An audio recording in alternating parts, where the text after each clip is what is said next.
Good morning. This is my review of Unit 4, Linear Momentum for AP Physics 1. Flippin' Physics! Bo, what is the equation for linear momentum? Linear momentum equals mass times velocity. And what is the symbol for linear momentum? P? Lowercase or uppercase? Lowercase. Right. I point this out specifically because I have so many students who confuse uppercase p for power with lowercase p for linear momentum. And the lowercase Greek letter rho for density. Yes, Billy. Thanks. Billy, tell me more about linear momentum. Typically, the units for linear momentum are kilograms times meters per second. Linear momentum is a vector, which means it has both magnitude and direction. And the direction of the linear momentum of an object or system is the same as the direction of the velocity of the object or system. Just like the direction of the net force acting on an object or system is the same as the direction of the acceleration of the object or system. Right. Linear momentum is a useful quantity for modeling the motions of objects or systems during collisions or explosions. Typically, during a collision or explosion, the net external force acting on an object or system is considered to be so small relative to the forces internal to the system that the net external force is negligible. And during an explosion, forces internal to the system push the objects in the system apart. Yeah! Thanks. And realize that on the AP Physics 1 exam, the term momentum is understood to mean linear momentum and not angular momentum. Therefore, I will usually refer to linear momentum as just momentum. All right. Now that we have defined momentum, we can rearrange Newton's second law to make it in terms of momentum.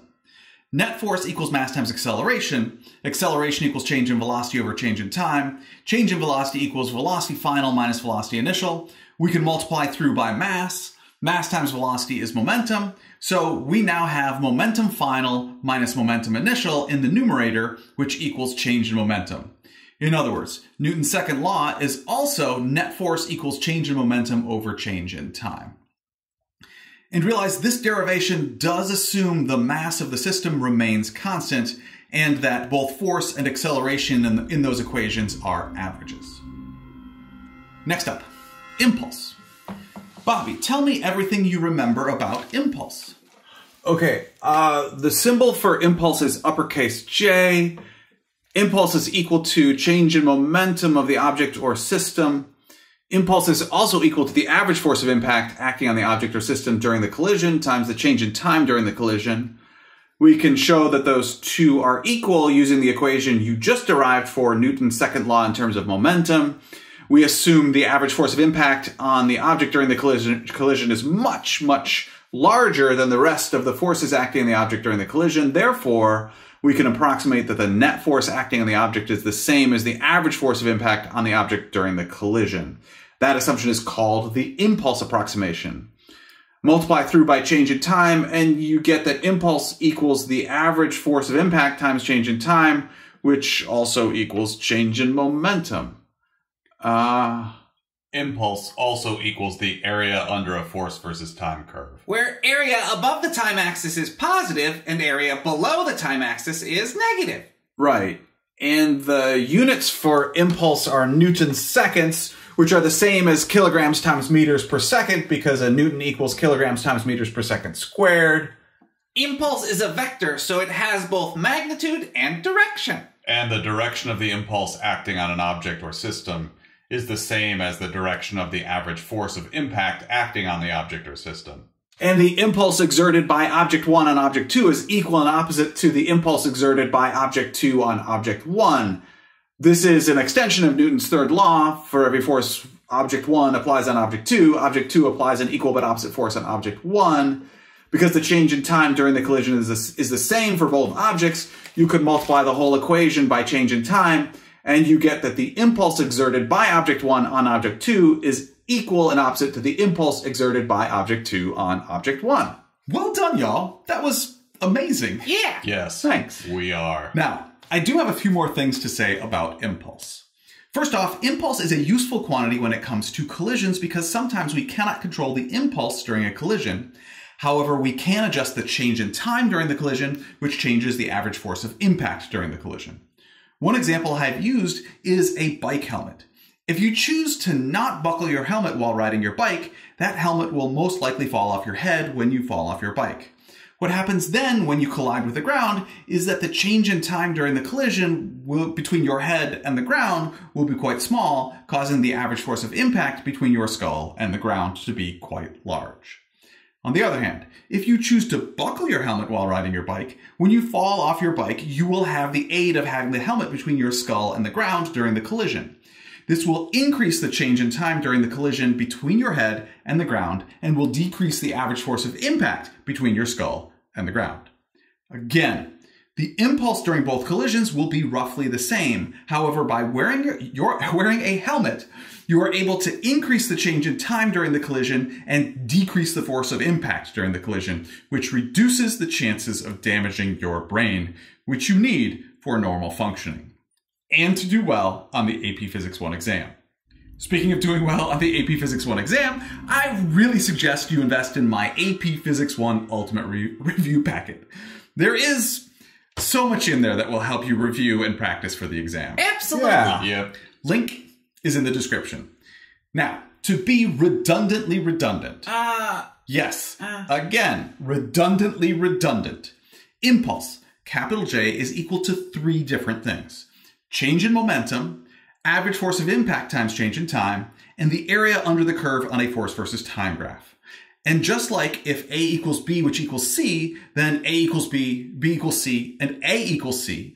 In other words, change in momentum equals average force of impact times change in time. Average force of impact times change in time equals the area under a force versus time curve, and change in momentum equals the area under a force versus time curve. Okay, but how is that actually useful to know? Okay, sure, that is a fair question.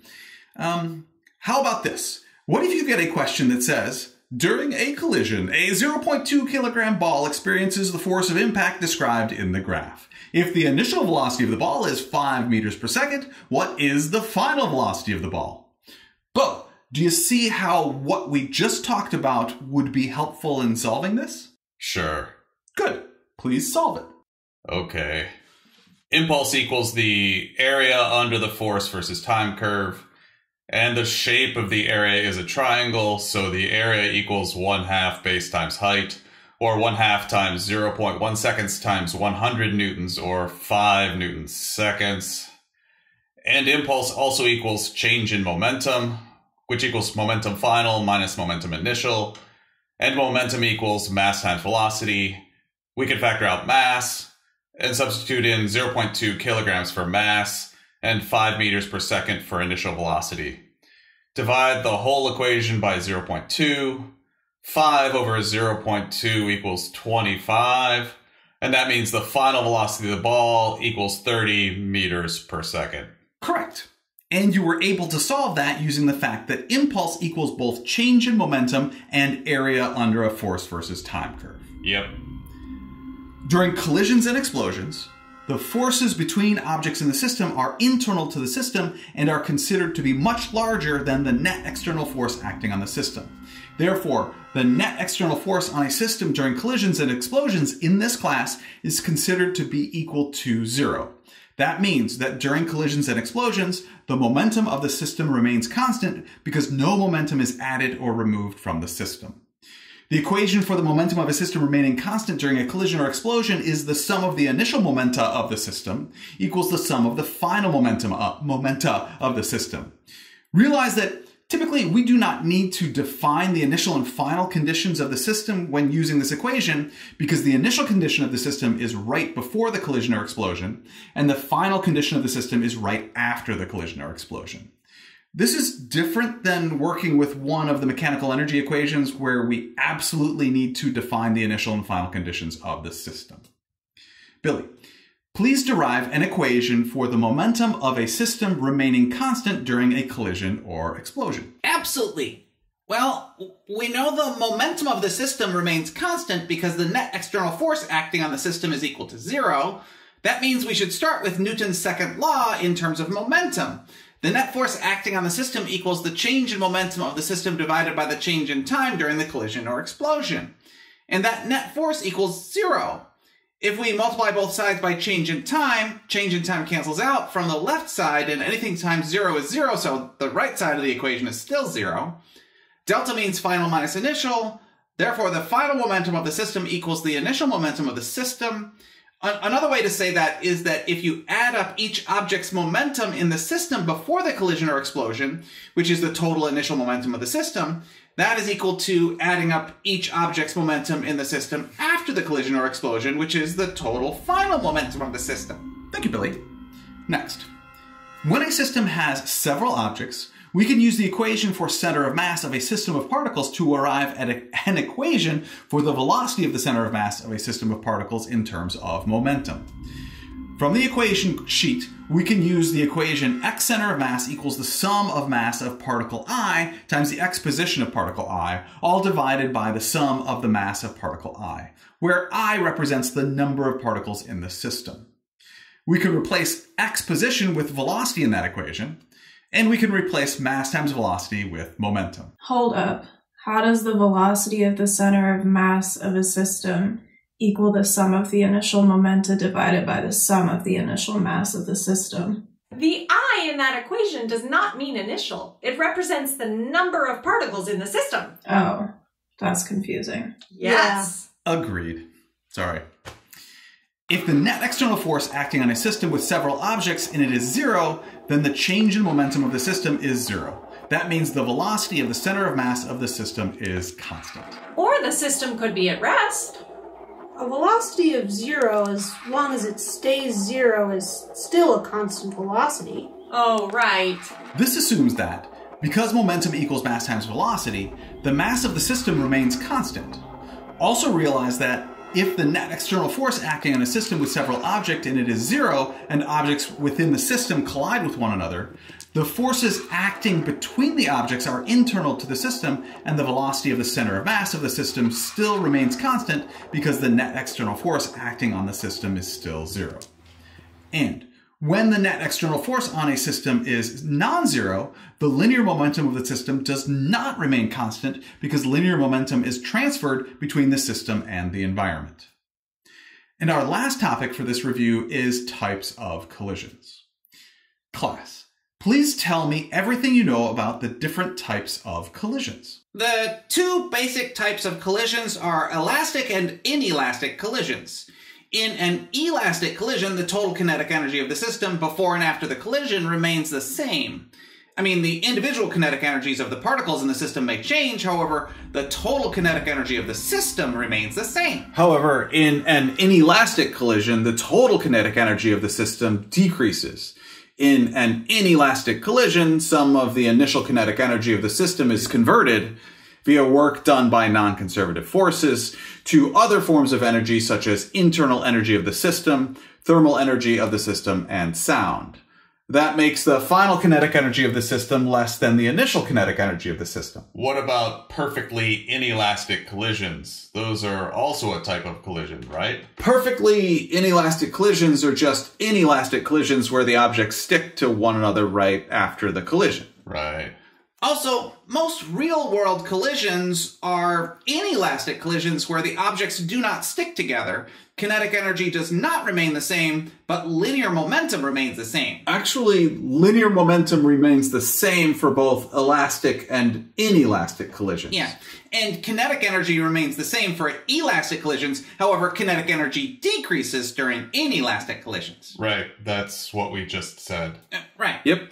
Okay. Bo, did you subscribe to Flipping Physics yet? Yep. Did you like this video? Of course. I'm in it. I like everything I do. Of course you do. Jinx, Yo me a soda. Thank you very much for learning with me today. I enjoyed learning with you. The I in that equation... Okay, I'm sorry. So you have to pause. Well, you have to... Pause for Bo. You have to pause for both. So I know that's great, but I do need you to do it again. Yeah, that's okay. Another take. You gotta slouch, pup. Yeah, you gotta. I'm fixing my hair. Okay. Okay, so are you filming or what's going on now? Okay, remember you. Okay. I'm getting there. Okay, you got it. Okay, you can't make that face. Ennui. I turned around, but then I looked at you turn around.